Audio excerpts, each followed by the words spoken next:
J'appelle donc Mathilde Vauquelin. Donc, autre illustration de ce que je disais de ce vivier de jeunes chercheurs, étudiante à l'école du Louvre, qui a notamment donc fait son master 2 sur les collectionneurs d'Antiquités nationales en province au XIXe siècle, et donc qui, dans ce cadre-là, a dépouillé tout le muret, j'imagine, et a dû trouver beaucoup de choses. Donc on vous écoute avec intérêt.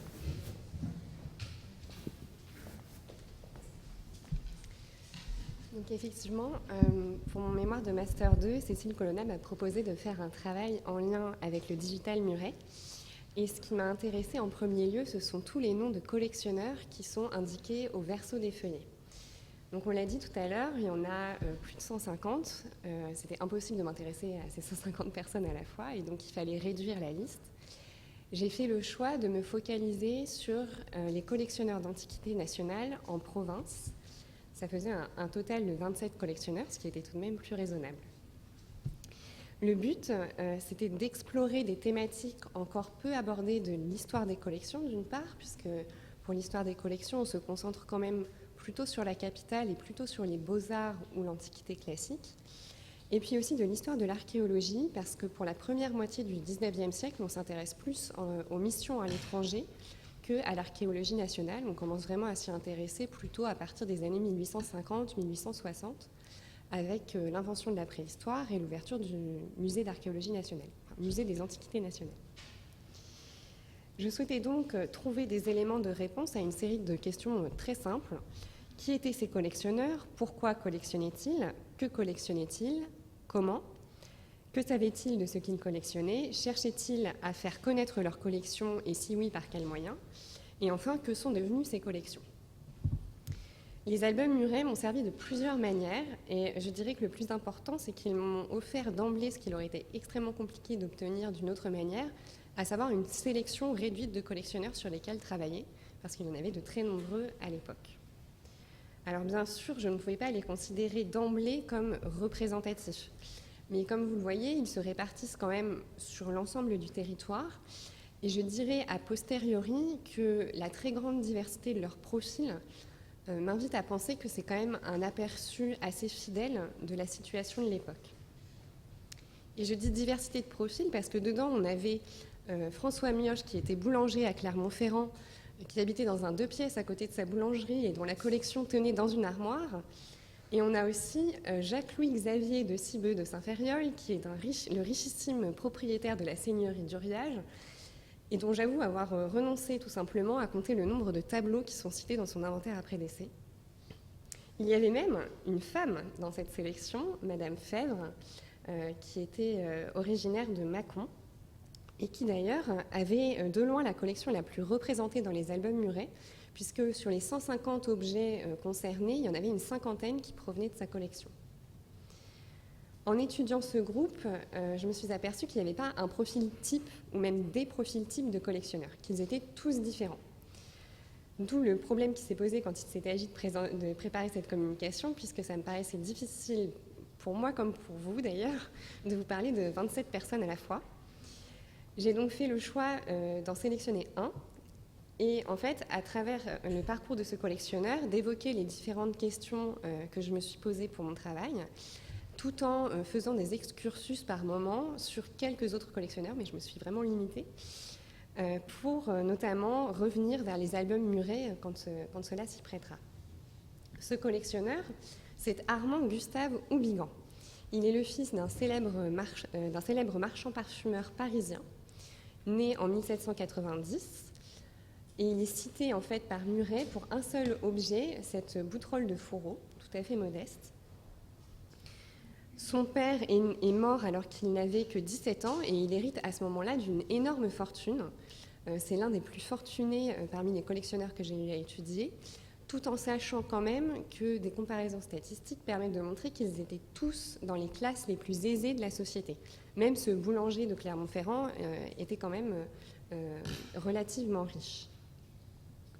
Après le décès de son père, Houbigant entreprend un long voyage en Italie, comme d'autres collectionneurs, et il revient s'installer en France à l'âge de 22 ans dans un petit village de l'Oise, Nogent-les-Vierges, où il reste jusqu'à sa mort, et c'est la raison pour laquelle je l'ai compté au rang de mes collectionneurs de province, bien qu'il soit né à Paris. Comme 24 des 27 collectionneurs étudiés, il appartient à au moins une société savante. Ces sociétés qui connaissent un très grand développement à cette époque et qui ont eu un rôle majeur dans la mise en réseau de tous ces collectionneurs, à l'échelle locale et à l'échelle nationale. Et d'ailleurs, les publications de ces sociétés montrent bien tous ces réseaux qui se construisent à cette époque.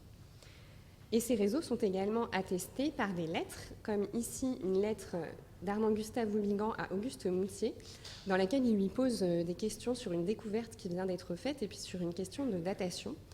Auguste Moutier, c'est un des autres collectionneurs que j'ai étudié. Il habitait à Rambouillet et lui encore n'est cité que pour un objet, cet objet un petit peu énigmatique.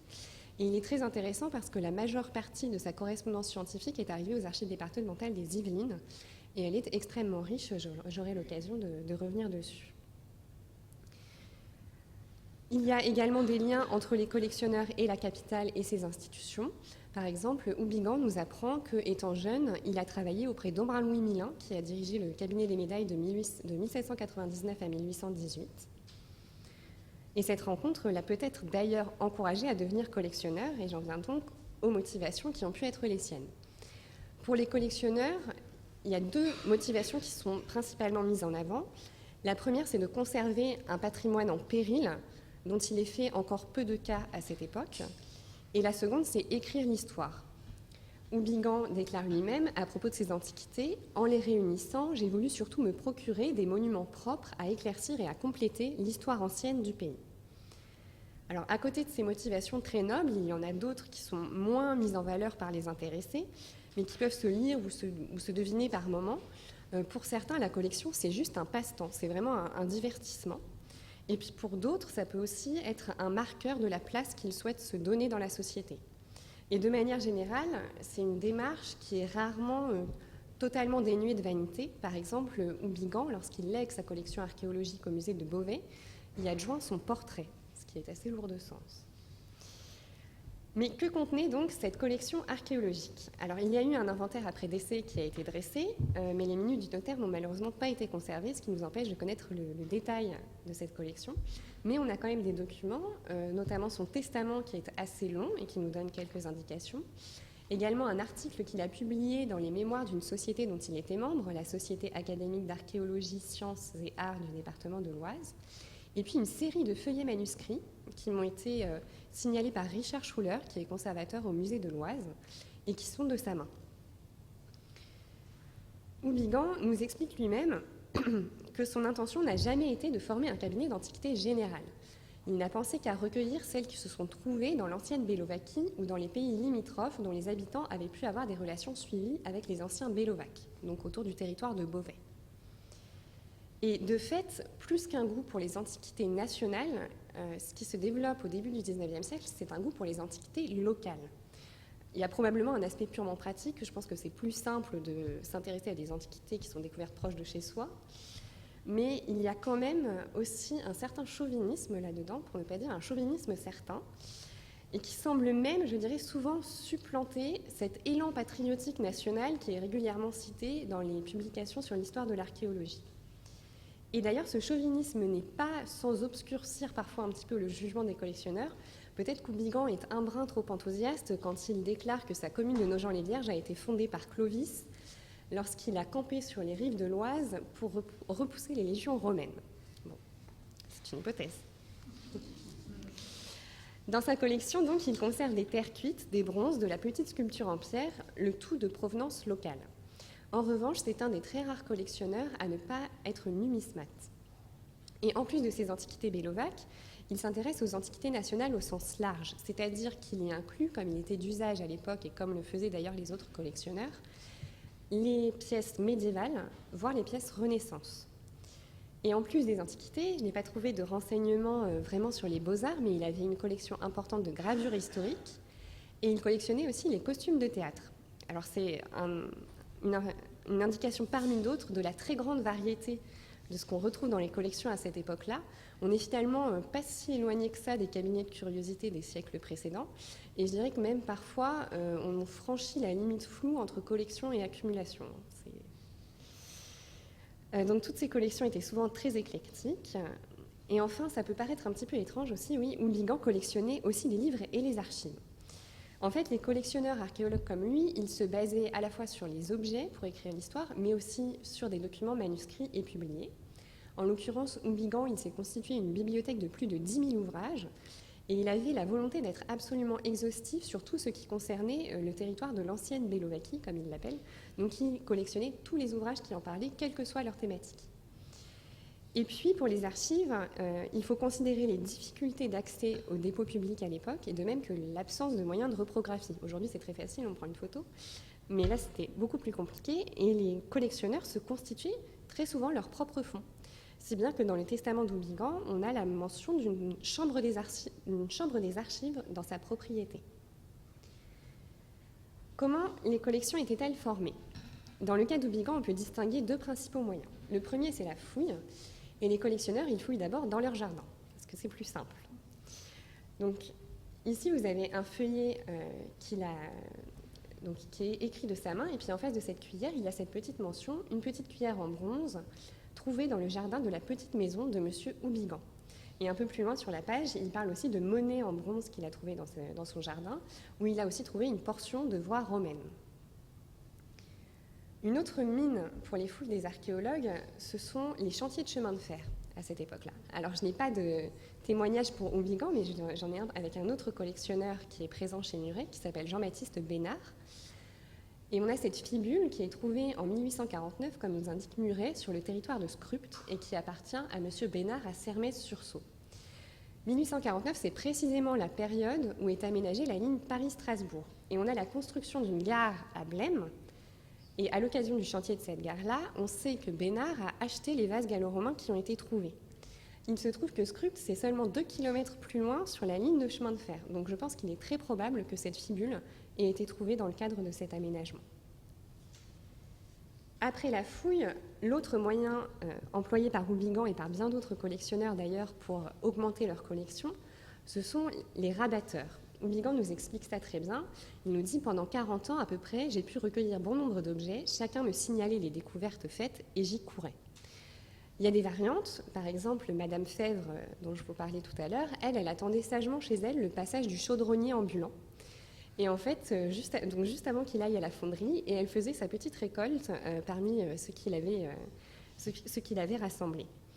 Cela explique d'ailleurs pourquoi les objets que Muret dessine de sa collection sont majoritairement des antiquités métalliques. Et en même temps, même si les contemporains de Madame Fèvre louent ses grandes qualités, louent la qualité de sa classification et l'importance de ses connaissances, cela signifie aussi qu'il y avait d'emblée une perte de contexte. On ne savait pas où ces objets avaient été trouvés. Et de ce point de vue, Houlbingan est assez exemplaire parmi tous ces collectionneurs, puisqu'il dit à propos de ces antiquités que toutes ont été l'objet d'enquêtes propres à lui assurer du lieu où elles avaient été retrouvées. Je termine sur ce point de l'accroissement des collections en citant un troisième biais, à savoir l'échange. Houlbingan, à ma connaissance, ne l'a pas pratiqué, mais il était très courant chez les numismates, et notamment avec le cabinet des médailles. Vous avez un extrait d'une lettre, toujours du fonds Moutier, dans les archives départementales des Yvelines, qui lui a été adressée par Adrien de Lomperrier, qui travaillait alors au cabinet, et qui lui annonce « La demande que vous avez faite de divers objets en échange du buste de Scipion que vous possédez a été communiquée à M. Raoul Rochette, qui consent à ajouter aux médailles qu'il vous avait offertes les plâtres de figures antiques dont nous avons des exemplaires. » Et l'échange a bien eu lieu, puisque cette tête de Scipion, elle est aujourd'hui dans les collections du cabinet des médailles.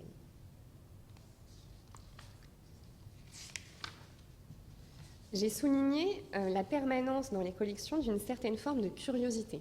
Mais on s'en éloigne quand même au début du XIXe siècle, dans le sens où cette curiosité qui est associée traditionnellement avec une certaine forme de mystère, elle ne suffit plus. On souhaite avoir des connaissances sur les collections qu'on rassemble.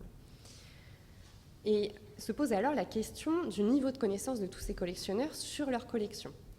Ils ont des idées qui sont parfois un petit peu dépassées, parfois un peu rêveuses, mais de manière générale, j'ai trouvé que leur organisation en réseau et la multiplication des publications leur permettait quand même d'être à niveau, si je puis dire. Ils suivaient vraiment l'actualité de la recherche dans le milieu académique et ils adoptaient les pratiques et les conclusions de ce milieu.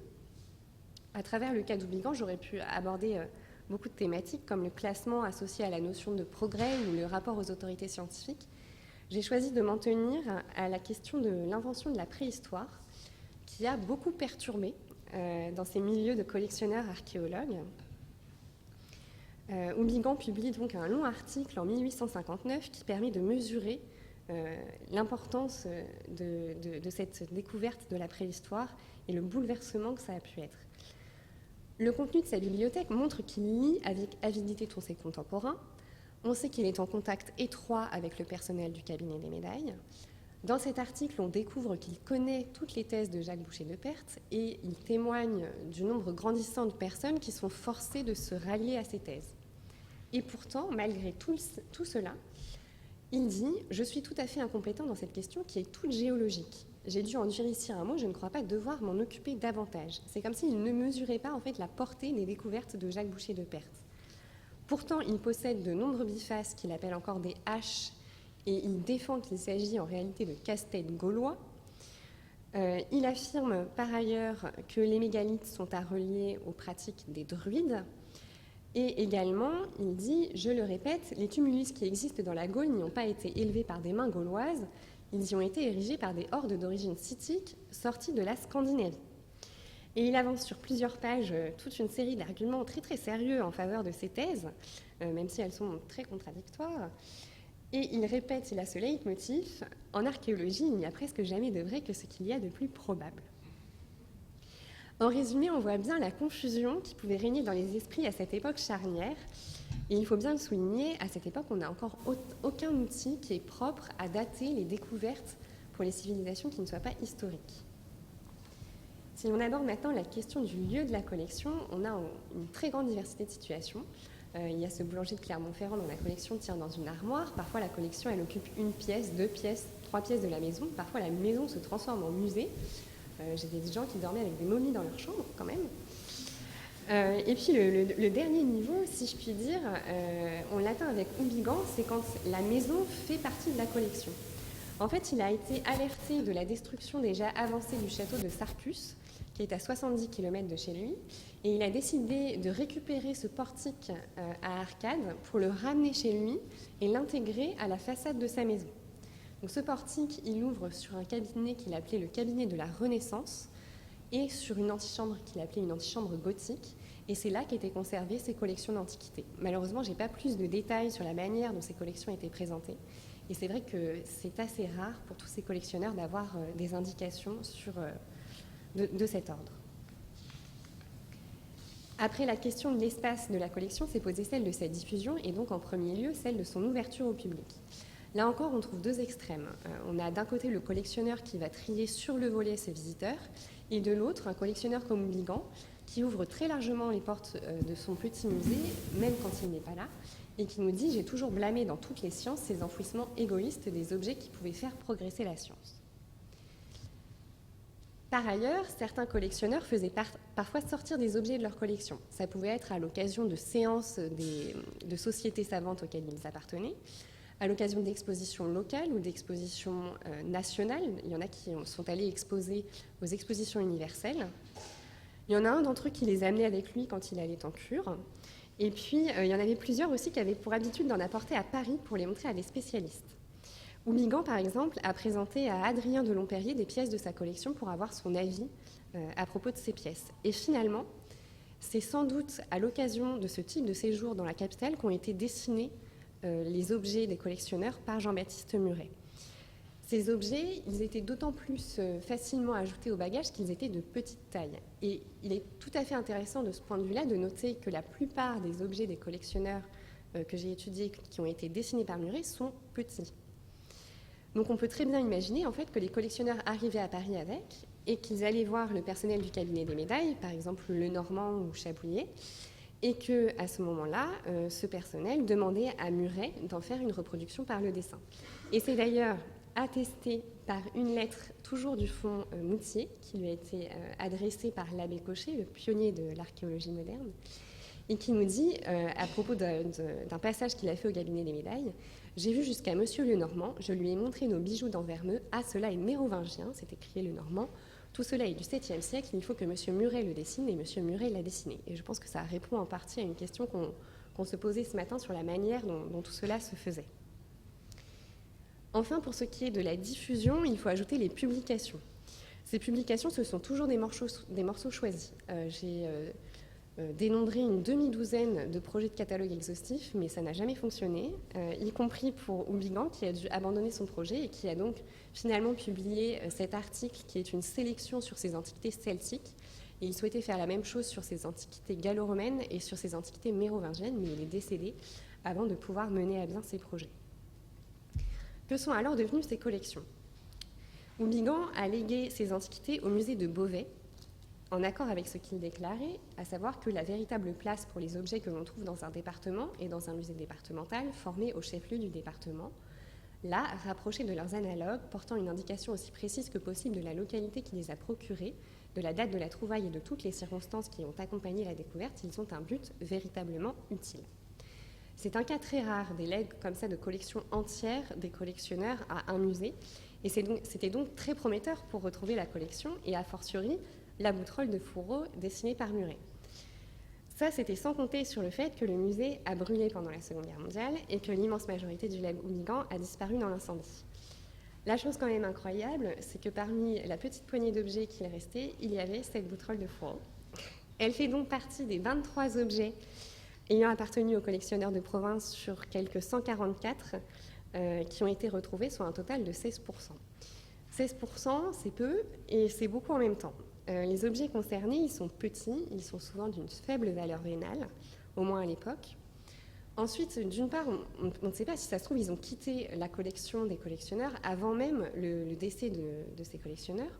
Et après le décès, ils ont souvent en fait disparu dans la nature.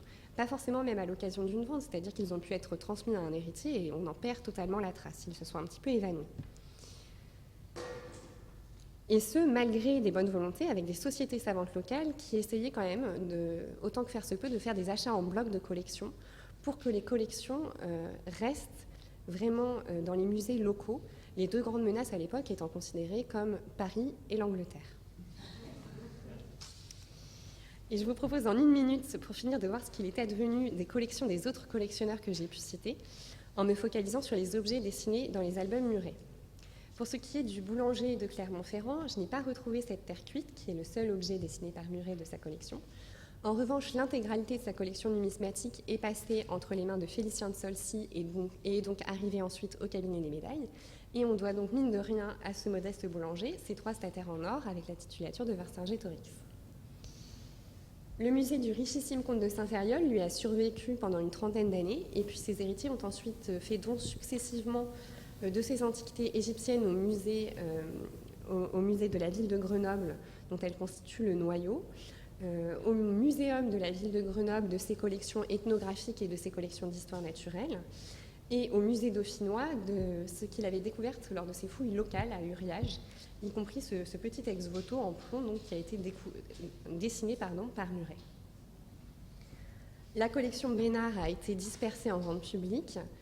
Parmi les fibules que Muret a dessinées, il y a ce sanglier qui est aujourd'hui au cabinet des médailles. De même, la collection de Madame Fèvre a été dispersée en vente publique. Il y en a une partie qui est arrivée au British Museum, comme quoi on avait raison de se méfier des Anglais. Et une autre qui est arrivée, alors pas à Paris, mais presque, au Musée des Antiquités Nationales, qui les a acquis en fait auprès des marchands Rollin et Feu Ardent. Et vous avez ici 7 objets, alors je suis désolée pour la qualité des photos, mais 7 objets qui ont été dessinés par Muret. Enfin, la collection Moutier a fait un très très long voyage, puisqu'elle est passée entre plusieurs mains avant d'arriver entre celle d'un professeur d'anglais de l'université d'Illinois qui était en vacances à Paris au début du XXe siècle. Et elle a donc rejoint les États-Unis, où elle est toujours conservée dans le musée de l'université.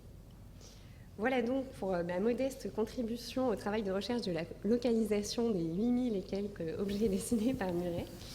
23 objets retrouvés, c'est peu, mais en même temps, je pense que vous aurez compris que ce n'était pas le but principal de cette recherche. Et j'espère vous avoir convaincu de son intérêt. Je vous remercie pour votre attention.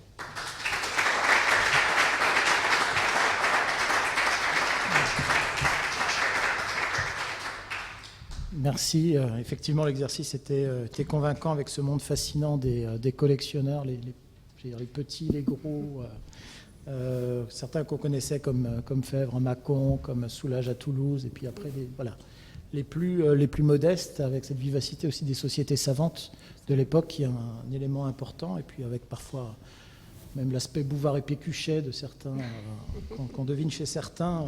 Voilà, moi, je suis fasciné par l'armoire du boulanger. Ça me plaît beaucoup. Et puis cette question justement de la connaissance par Muret, le document que vous citez du contact, de la prise de contact avec les responsables du cabinet, et le fait que Muret dessine derrière, on comprend vraiment beaucoup de choses dans la démarche de Muret. Est-ce qu'il y a des questions ?